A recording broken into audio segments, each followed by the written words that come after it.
Bien, seguimos conversando entonces con Miguel Castilla, ministro de Economía, que me estaba explicando algo acerca del programa. De los trámites, ¿no? De los trámites que afectan a las empresas. Entiendo, y esto se está discutiendo, para las empresas de menor tamaño y las empresas del sector industrial, se están identificando cuáles son estas barreras burocráticas, estos trámites que enfrentan. Yeah. Eso lo está haciendo el Ministerio de la Producción y va a ser parte, entiendo, del Plan de Desarrollo Productivo, de Diversificación Productiva. Aparte en el Ministerio, y obviamente el primer plan obviamente se nutre de la interacción con gremios, con empresas que dan su testimonio, digamos, yeah, lo que tienen que pasar y esto cuánto cuesta. En nuestro caso tenemos una unidad especializada de seguimiento de inversiones. Tenemos más inversiones públicas. No. También proyectos privados, pero grandes. Principalmente proyectos privados, pero grandes, efectivamente. Y son dos aspectos que se complementan. Claro. La temática, a veces hay casos comunes, digamos, de trámites que afectan a ambos tipos de inversión o iniciativa.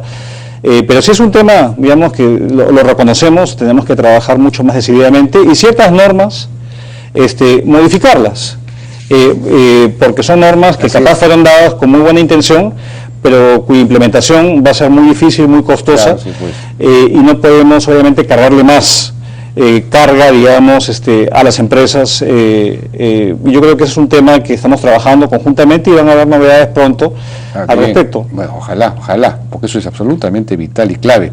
Hoy ha salido un artículo en The Economist, en la revista The Economist, sobre el Perú, un artículo muy interesante, muy importante, diría yo, que básicamente lo que dice es que los desaciertos políticos terminan contaminando el buen manejo económico, que eso es lo que puede pasar en el Perú. Comparan el Perú con Italia. Italia tenía estos dos caminos paralelos, ¿no?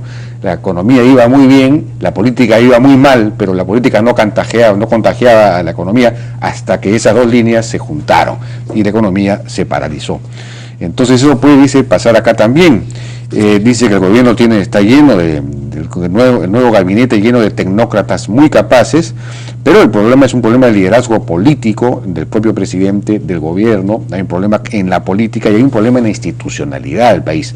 Claro, usted no es el responsable de la institucionalidad del país, pero podríamos comenzar, por ejemplo, con el tema, ya vemos lo que ocurre en Ancash, ¿no? Pero el tema del Poder Judicial, por ejemplo, ¿no?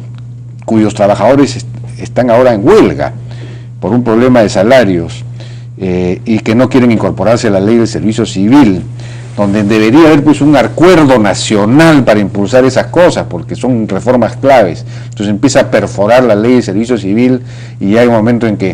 Pero el Poder Judicial es clave para la seguridad jurídica y para la inversión y el crecimiento del país, ¿no? Eso debería ser preocupación del Ministerio de Economía también. Bueno, la pregunta es bien extensa. Ya tiremos con la última parte. Has escrito un editorial, Jaime. Yo creo que, la opinión del Economist es una opinión respetable, es un periódico, digamos, una revista muy leída, pero no es nada nuevo. Digamos, en nuestro país, la inestabilidad política, el ruido político, la baja aprobación por momentos, siempre ha acompañado a todos los gobiernos y pese a ello, la buena conducción económica se ha mantenido. Y acá yo discrepo, ¿no?, en términos de las apreciaciones que hacen. El presidente de la República está liderando una serie de reformas muy importantes, como la ley de servir que mencionaste, y al igual que muchas normas que estamos ahorita llevando para poder agilizar la inversión, y muchos de estos proyectos, digamos, de APPs se están dando por el liderazgo que el presidente tiene al respecto. Entonces, yo discrepo de esa visión, pero yendo, digamos, al contagio que pudiera haber, sí, efectivamente. Pero que nos interrumpa, ministro, sí. Una breve interrupción. Sí. Ahora usted ha mencionado servir, y yo le mencioné el Poder Judicial. No, ya llego. Ningún ministro, el ministro de Justicia ha salido a defender la necesidad de que los trabajadores judiciales que se incorporen a la ley de servicios. No hay ningún ministro que hable. Bueno, acá estoy yo.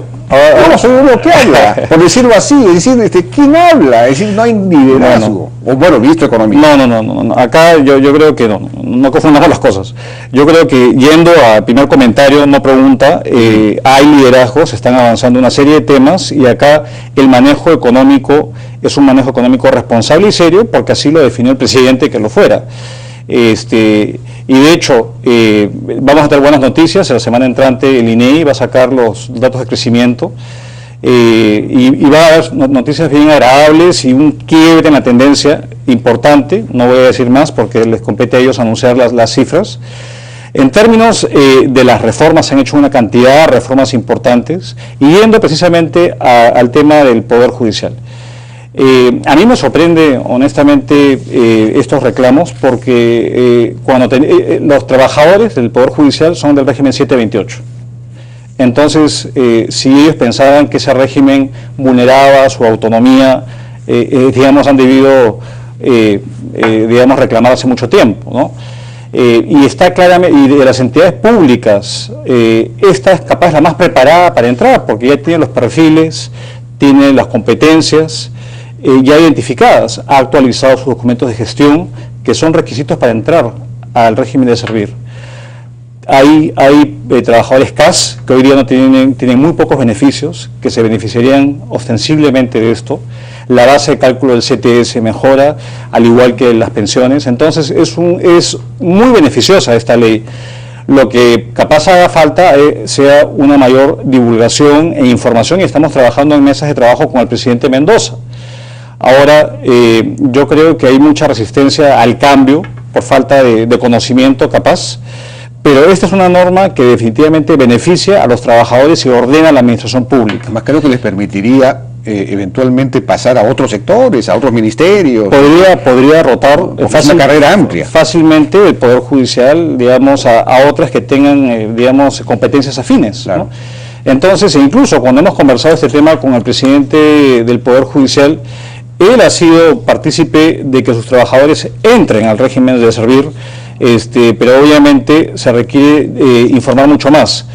Están en huelga, yo lamento que estén en huelga los trabajadores del Poder Judicial.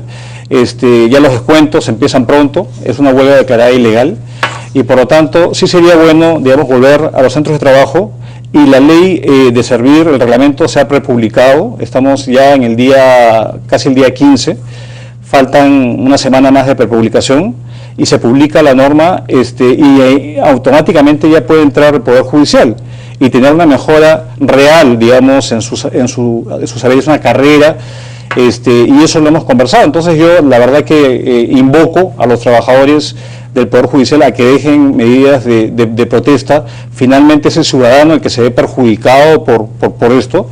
Y de hecho, en la agenda de competitividad hemos trabajado con el Poder Judicial. Se ha visto una reducción en la carga procesal.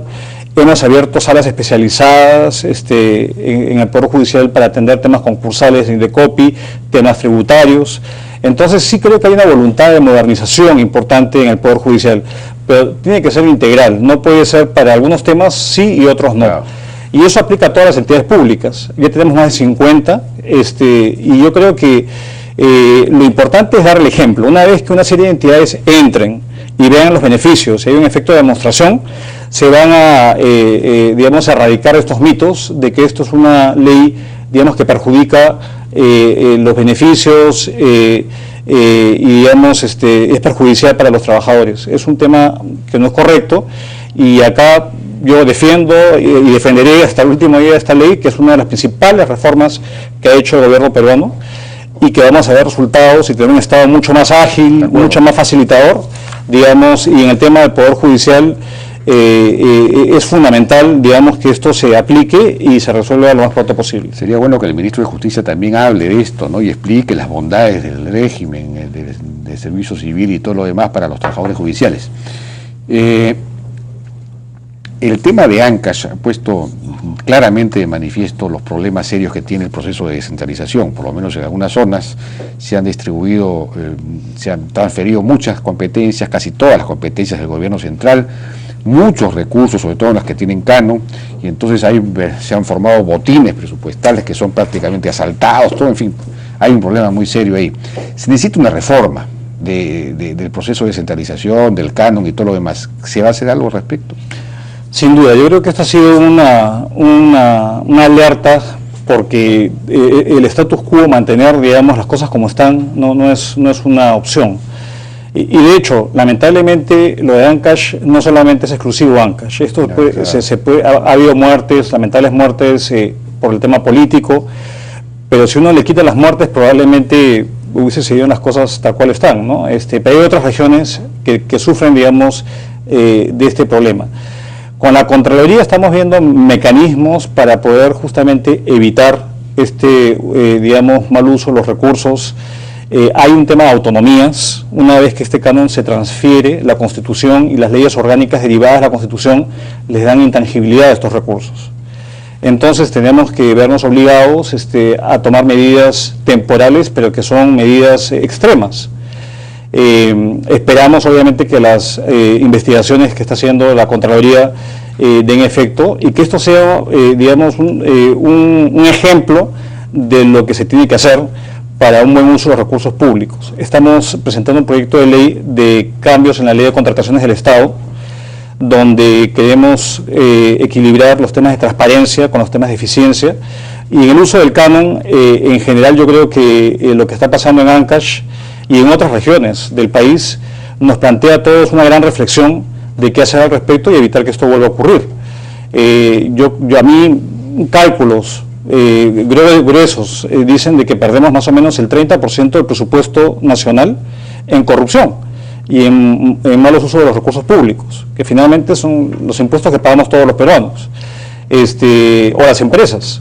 Entonces, yo creo que sí se está viendo un esfuerzo de tratar de que las cosas cambien, pero el problema es complejo, abarca otros poderes del Estado, no solamente la Contraloría, están otros poderes, digamos, involucrados, y tiene que haber una conciencia de mayor transparencia, digamos, y evitar estos casos lamentables. Es un tema también, pues, para alguna clase de acuerdo político del que ya no tiene ni sentido hablar, porque ya eso pasó a la historia. Pero en este tema, creo, Jaime, sí hay en general un apoyo, digamos, de que esta situación es intolerable y que todo el país, digamos, debe responder firmemente para que esto no ocurra. Entonces yo creo que hay una excelente oportunidad para buscar este tema común que se deriva de la inseguridad ciudadana, la lucha contra la corrupción, como una bandera, así como todos nos unimos por el tema de La Haya y Chile, sea otra bandera de poder trabajar conjuntamente. Y de hecho es un tema que hemos estado trabajando con el presidente, con el primer ministro, cada quien obviamente en el ámbito de sus competencias, pero tenemos una responsabilidad, De acuerdo. digamos, muy importante.